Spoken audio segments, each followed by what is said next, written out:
We say a film is broken when its narrative does not hold up under casual inspection.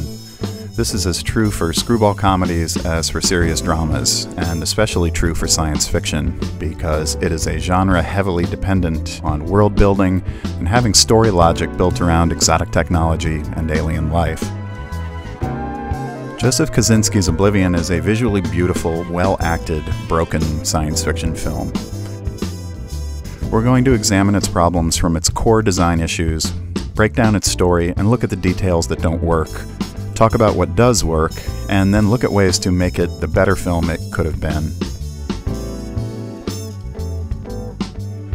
Oblivion is a film told from the point of view of a hero who doesn't know that he's actually working for the bad guys, which means he's not a hero for most of the story. But since Tom Cruise is expected to fill seats as a hero-type cash cow, the film gets its most crucial plot element butchered by this directive. And so it follows. It's one thing to have a story that doesn't quite work, but it's something else to lie to the audience about what doesn't work. Because when you finally disappoint the audience with the reveal, they're going to be irritated by the deception. Jack Harper lives on Earth with his girlfriend Vika, who are custodians of defense drones that protect giant hydrofusion reactors that are being used to power the exodus of humanity to Saturn's moon Titan, after a war with an alien species known as the Scavengers has decimated the Earth. When a lifeboat from a lost space mission crash lands, Jack recognizes a survivor from his dreams and aids her in trying to put together the details of her mission. Shortly after, he is captured by the Scavengers, who are not aliens at all, but human survivors who are trying to destroy the Tet space station, which is not a human colony ship, but an alien invasion force, made up of clones of Jack and Vika, who were pilot and co-pilot on a mission to Titan when the Tet intercepted them, but not before Jack jettisoned his wife and the remaining crew to safety. The mysterious survivor Julia turns out to be Jack's wife, and with her and the remaining humans' help, he reclaims his memories of his former life and carries out a last-ditch suicide mission against the Tet.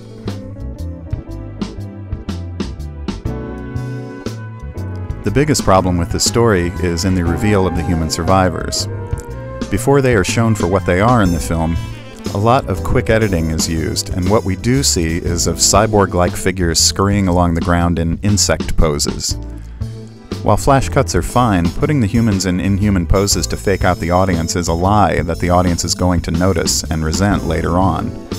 There's ways to conceal things without showing something false. In fact, having shown the world in a greatly decimated state, as the film does very well, it's really not that important to show the scavs at all.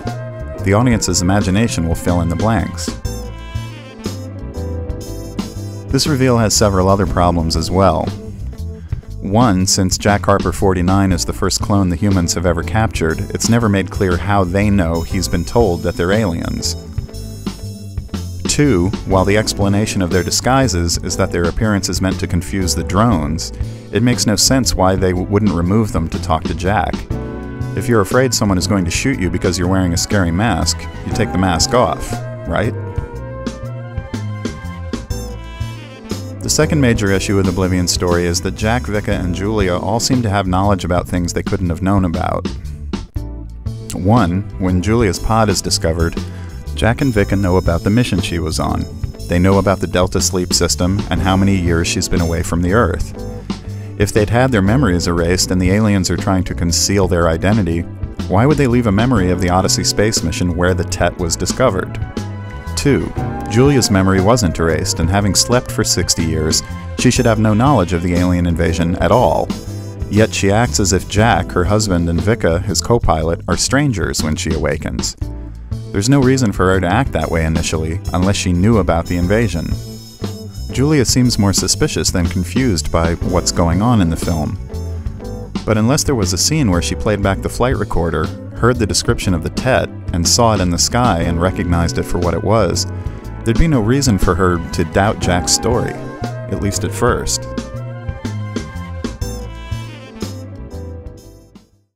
The third problem has to do with the heroic action film tone of Oblivion, and how the soundtrack reinforces this. Now, I like the band M83 a lot, but the musical cues that came up with this film are very much in the vein of Hans Zimmer's Dark Knight soundtrack. That is, it's a blatant hero score, and again, Jack is not a hero in this film for much of its running time. Up until the halfway point, he's a dupe. So the only reason to have heroic music early on is, again, to fake out the audience, and it's unnecessary. If you watch Oblivion, you can tell right off the bat that something's fishy about the setup. And there's nothing wrong with that. Music serves a film best when it reinforces what is true about the action of the story. That is to say, if something's not right, then you create a score that's off-kilter. Look at Duncan Jones' Moon, and the music by Clint Mansell. It has a repeating melody that has an off note running through it, and it works perfectly. The audience knows something's wrong and doesn't care, because they're invested in the film. Oblivion, in its design and execution, keeps trying to tell you in its visuals and music that Jack is the hero of the film, and that's its biggest problem. What if someone made a trailer with some more ominous sounding music? What would that look like?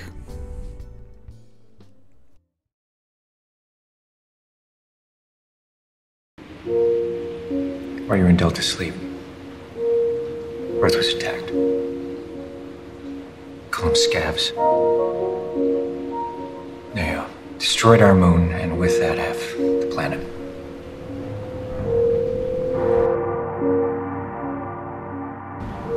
And they invaded. We won the war.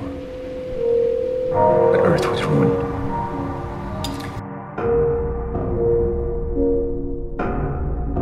Everyone's uptight now. It's the moon of Saturn. We're on the space station getting ready to go. We're here for security and drone maintenance. The mop-up crew.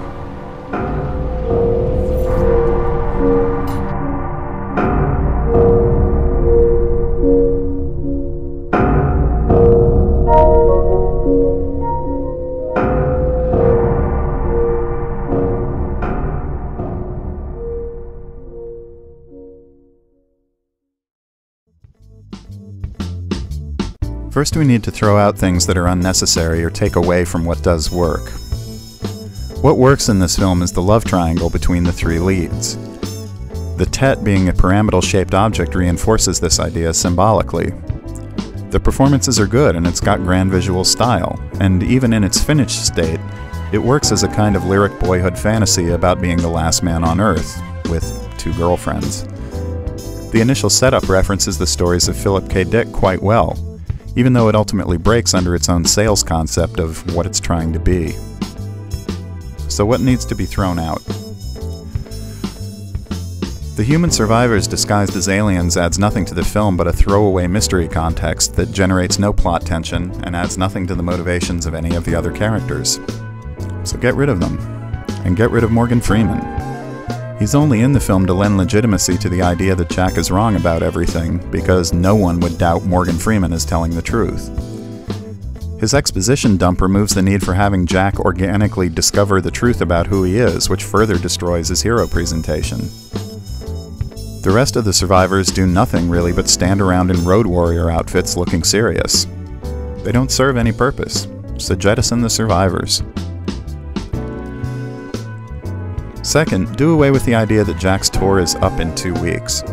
It generates no plot tension because it's not expressed anywhere in the story in visual terms as having any importance. You don't see them packing up. You don't see them discussing the events of the past 2 years. There's no feeling of summation or developing a new point of view about anything, so get rid of that too. Again, to compare it to Duncan Jones' Moon, in that film, 2 weeks to go means a lot in terms of the story, as it's expressed in the failing health of the lead character, and that directly impacts the climax of the film. With only the 3 principals and the Tet left as main characters, the question becomes how to tell this story without the baggage. The solution can only be to tackle the core issue of the film, that it's a Tom Cruise action vehicle. So let's make Oblivion not about Tom Cruise as a hero. Instead, make the film a survival story about the character of Julia. Have the film begin with her pod crashing to Earth and surviving. Have her piece together the details of the invasion. Have her build the cabin in the woods and learn to avoid the drones and eventually discover Jack, but have her watching him at a distance first, knowing something's very wrong. She fakes the drone signal, she kidnaps him, and explains what's going on. She builds the bomb. Vika tries to stop them, Jack discovers the other clones, and finally sacrifices himself, sparing Julia. You see, Julia seeing something human in the clone of Jack is a lot more interesting than Jack remembering her. And it's this emotional aspect of the story that is its true core, and the actors do well with it. If Cruise had taken a back seat to Olga Kurylenko and let her be the lead, I think Oblivion could have been a truly fascinating film, instead of just a beautifully made clunker. That's all for now.